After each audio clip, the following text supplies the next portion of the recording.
പ്രേക്ഷകരെ വലിയ നമസ്കാരം.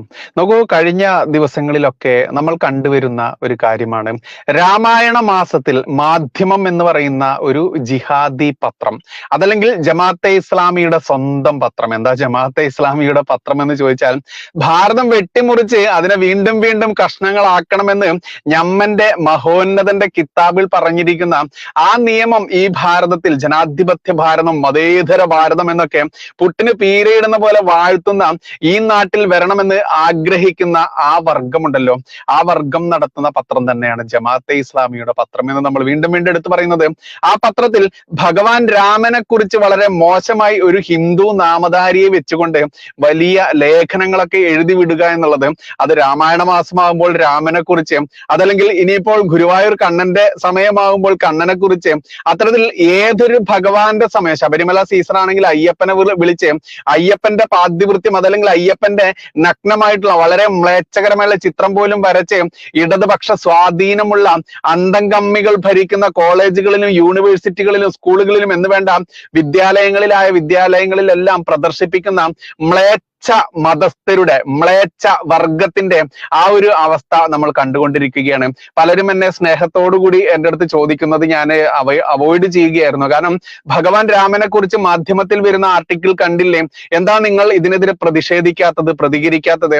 നിങ്ങൾ ഇത്തരത്തിലുള്ള തീവ്രമായിട്ടുള്ള വിഷയങ്ങളിൽ പ്രതികരിക്കുന്ന ആളാണല്ലോ, എന്നിട്ട് എന്താ കാണാത്തത് എന്ന് ചോദിക്കുന്ന ഒരുപാട് ആളുകൾ എൻ്റെ ഇൻബോക്സിലായാലും അതല്ലെങ്കിൽ പേഴ്സണൽ മെസ്സേജ് ആയാലും വിളിച്ചുകൊണ്ടുമൊക്കെ ചോദിക്കുന്ന അവസ്ഥ തന്നെയാണുള്ളത്. പക്ഷേ അവിടെ ഞാൻ നിശബ്ദത പാലിച്ചത് മറ്റൊന്നുകൊണ്ടുമല്ല.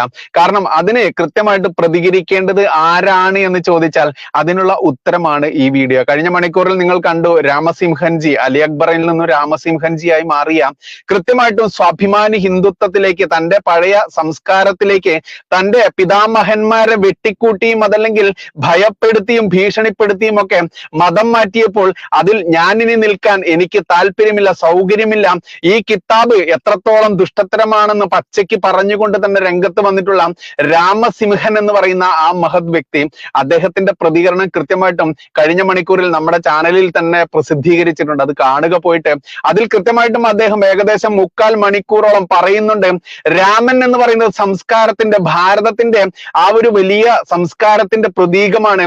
ഭാരതം നിലനിൽക്കുന്നിടത്തോളം ആ സംസ്കാരം ഉയർന്നു നിൽക്കുക തന്നെ ചെയ്യും. അതല്ലാതെ വാളിന്റെ തലപ്പ് കാണിച്ചും ഭീഷണിപ്പെടുത്തിയും മതം മാറ്റിക്കൊണ്ടും അധിനിവേശ ശക്തികളായി ഇങ്ങോട്ട് കടന്നു വന്ന് ഇരന്ന് കടന്നു വരിക, പിന്നെയോ കടന്നു വന്ന് യാചനയോടുകൂടി കടന്നു വന്ന് ഇവിടെ ആധിപത്യം സ്ഥാപിച്ച് ഈ ഭാരതത്തിന്റെ സംസ്കാരം നശിപ്പിക്കാൻ നോക്കിയാൽ നീയല്ല, നിന്റെ ഉപ്പാന്റെ ഉപ്പൂപ്പ വരെ കരുതിയാൽ നടക്കില്ല എന്നുള്ളത് കൃത്യമായിട്ടും പറയേണ്ടതുണ്ട്. അതുകൊണ്ട് തന്നെ രാമനെ നിങ്ങൾ എത്രത്തോളം വേണമെങ്കിലും അപഹസിച്ചോളൂ, കയ്യും കാലും ഒന്നും ആരും വെട്ടാൻ വരില്ല. കാരണം അത് ആ സംസ്കാരത്തിന്റെ വലിയ മഹത്വം തന്നെയാണ്. പക്ഷെ ഇവിടെ ഇസ്ലാമിക ജിഹാദികളുടെ കിതാബിലുള്ള അതല്ലെങ്കിൽ മഹോന്നതന്റെ കാമ കഥകളൊക്കെ, ഈ റീന ഫ്രാൻസിസ് എന്ന് പറയുന്ന ഇസ്രായേലിൽ നിന്നുള്ള ചേച്ചി പറയുന്ന പോലെ തള്ളാഹു കുക്കുംബറിന്റെ കഥകളൊക്കെ പറഞ്ഞു കഴിഞ്ഞാൽ ഇവിടെ കയ്യും കാലും വെട്ടുന്ന ഈ കാലഘട്ടത്തിൽ കൃത്യമായിട്ട് രാമനെ നിങ്ങൾ പറഞ്ഞുകൊള്ളൂ, കയ്യും കാലിനും ഒരു പ്രശ്നവും വരില്ല, ഒരു ജീവിതത്തിനും ജന്മത്തിനും എടുക്കില്ല. കാരണം അതാണ് ഭാരത സംസ്കാരം, അതാണ് ഹിന്ദു സംസ്കാരം. അവിടെ എന്താണ് ഉയർത്തിക്കാട്ടുന്നത്?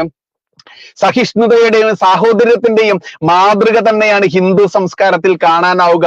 അതുകൊണ്ടാണ് ഇങ്ങോട്ട് ഏന്തി വലിഞ്ഞു വന്ന ഓരോ അധിനിവേശ ശക്തിക്കും ഇവിടെ ജീവിക്കാനുള്ള അവകാശമുണ്ട് എന്ന ആ ഒരു ലോകാസമസ്ത സുഖിനോ ഭവന്തു, അതല്ലെങ്കിൽ നീയും എന്റെ സഹോദരനാണ് എന്ന ബോധത്തോടു കൂടി അവന് ജീവിക്കാൻ വേണ്ടി മണ്ണ് കൊടുക്കുന്നു, പിന്നെയോ അവന് പെറ്റുകൂട്ടാൻ വേണ്ടി പെണ്ണിനെ കെട്ടിച്ചു കൊടുക്കുന്നു, അവന് കച്ചവടം ചെയ്യാനായാലും വേണ്ടില്ല ഭക്ഷണം കൊടുക്കുന്നു, എല്ലാ രീതിയിലും അവനെ സഹായിച്ച് അവസാനം ഒട്ടകത്തിന് സ്ഥലം കൊടുത്ത പോലെ തന്നെ ഹിന്ദുവിനെ വെട്ടിക്കൂട്ടിക്കൊണ്ട് അവന്റെ എണ്ണം കൂട്ടാൻ വേണ്ടി അവൻ കാട്ടിയിട്ടുള്ള കലാപങ്ങളൊക്കെ നമുക്കറിയാം. അതിനെ കാർഷിക കലാപമായും കാർഷിക സമരമായും ഒക്കെ വാഴ്ത്തുന്ന ഈ കാലഘട്ടത്തിൽ കൃത്യമായിട്ടും ഒരു മുസ്ലിം യുവതി തന്നെ അതിന് മറുപടി കൊടുക്കുക എന്ന് പറയുമ്പോൾ അതിൽ പരമൊരു മറുപടി വേറെയില്ല. അതുകൊണ്ടാണ് എന്നോട് വ്യക്തിപരമായി ചോദിച്ചിട്ടുള്ള ആളുകളോട് പറയാനുള്ളത്, അവർക്കുള്ള മറുപടി നമ്മുടെ റിപ്പബ്ലിക്കൻ പാർട്ടിയുടെ നേതാവായിട്ടുള്ള, ദേശീയ നേതാവായിട്ടുള്ള നുസ്രത് ജഹാൻ എന്ന് പറയുന്ന നമ്മുടെ സഹോദരി തന്നെ കട്ടയ്ക്ക് കൊടുക്കുന്നുണ്ട്.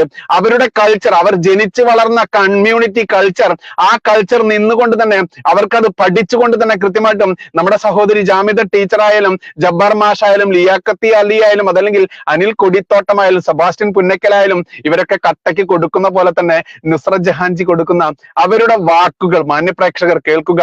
ഗംഭീരമാണ്, അതിഗംഭീരമാണ്. കേട്ടിട്ട് വരാം നമുക്ക്. നമസ്കാരം, ഞാൻ നുസ്രത് ജഹാൻ. നമ്മുടെ രാമായണ മാസം എന്ന് പറഞ്ഞ് നമ്മുടെ കേരളത്തില് കർക്കിടക മാസത്തെ ആദരിക്കുകയും ആചരിക്കുകയും രാമായണം വായിച്ചും പണ്ട് കാലം തൊട്ടേ വരുന്ന ഒരു മാസമാണ്. ഏറ്റവും പ്രധാനമായിട്ട് നമ്മളൊക്കെ കുട്ടിക്കാലത്ത് ഒരു ഉത്സവം പോലെ ഹിന്ദു വീടുകളിൽ വിളക്ക് വെച്ച് രാമായണം വായിക്കുക എന്നുള്ളത് നമ്മൾ കണ്ടുപോകുന്ന. ഇപ്പൊ കഴിഞ്ഞ ദിവസങ്ങളിലായി മൗദൂദി പത്രം,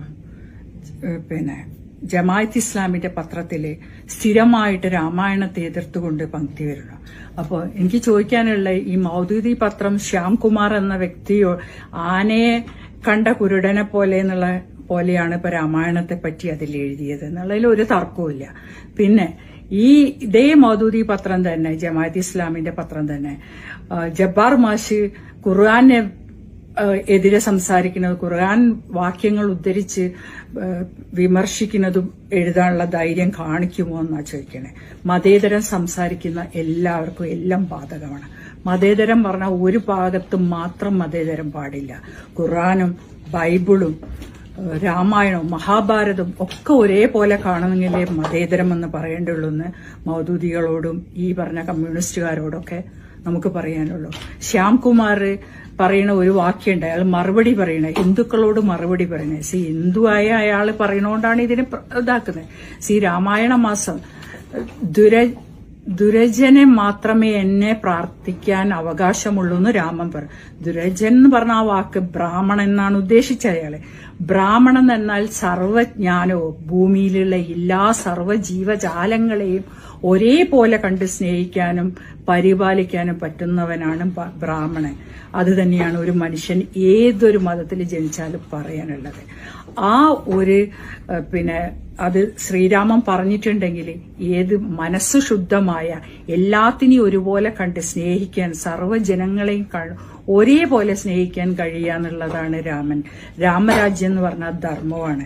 അതിനെ എതിർത്ത് സംസാരിച്ച് കാരണം രാജ്യത്ത് പിന്നെയും ഒരു ഭിന്നത ഹിന്ദുക്കൾക്കെതിരെ നമ്മുടെ ആൾക്കാർ ചെയ്യുക എന്ന് പറയുന്നത് വളരെ മോശമായ പ്രചാരണമാണ്. ഇതിലൊരു സംശയമില്ല. ഹിന്ദുക്കൾ ഉണർന്നു കഴിഞ്ഞു എന്നുള്ളത് മനസ്സിലാക്കണം. പല ഭാഗത്തുനിന്നും അതിനുള്ള കാരണം നമ്മൾ ഒരിക്കലും അവര് പഠിച്ചിട്ടില്ല, അവരറിയുന്നില്ല എന്ന് പറയും. ഇതിപ്പോ ഹിന്ദു തന്നെ വന്ന് രാമായണത്തെ ഇതാക്കുന്നത് നമ്മുടെ പത്രങ്ങളിൽ വിടുക, വേറൊരു പത്രങ്ങളിൽ എഴുതൂലല്ലോ. അപ്പൊ അവരെന്നെ അതേ ആൾക്കാർ തന്നെ, മൗദൂദി തന്നെ, ജബ്ബാർ മാഷിന്റെ ഇടട്ടെ, ജാമിദ ടീച്ചറിന്റെ ഇടട്ടെ, ആരിഫ് ഹുസൈന്റെ ഇടട്ടെ, ഇതൊക്കെ എഴുതാൻ വേണ്ടിയിട്ട് ഇവരിങ്ങനെ പറയണമെന്ന് എഴുതാൻ പറയാം. അപ്പൊ ശരിക്കും വിമർശനത്തെ, ഒരു മതത്തെയും വിമർശിക്കാതെ പോകുന്നവനാണ് മനുഷ്യൻ. അത് തന്നെ എല്ലാ പ്രവാചകന്മാരും കൃഷ്ണനും രാമനും ഒക്കെ പറഞ്ഞിരിക്കണേ. മതേതരം സംസാരിക്കുമ്പോൾ ഒരു മതത്തിനെ താഴ്ത്തി കാണിക്കാൻ ആർക്കും അവകാശമില്ല. രാമായണ മാസത്തിന്റെ എല്ലാ ഐശ്വര്യങ്ങളും ഓരോരുത്തർക്കും ഉണ്ടാവട്ടെ എന്ന് ആശംസിച്ചുകൊണ്ട് താങ്ക് യു.